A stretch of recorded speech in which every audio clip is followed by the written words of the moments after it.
કુટુંબની એકતા માટે પરફેક્ટ વારસાની નહીં, પરફેક્ટ વાર્તાની જરૂર હોય છે. એક કુટુંબને જોડી રાખવા એવી વાર્તાઓ કહેવી જરૂરી છે જે તેમના પૂર્વજો અને પરિવારજનોનું મહિમાગાન કરે, એમને ઉજળા બતાવે, એમના સંઘર્ષો અને સદ્ગુણો વિશે માહિતી આપે.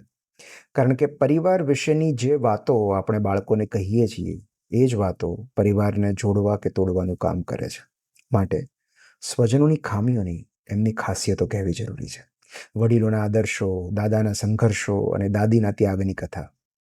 એક જોડી ચપ્પલ અને બે જોડી કપડામાં નાના અને નાનીએ કઈ રીતે ગુજરાન ચલાવ્યું એની વાર્તા.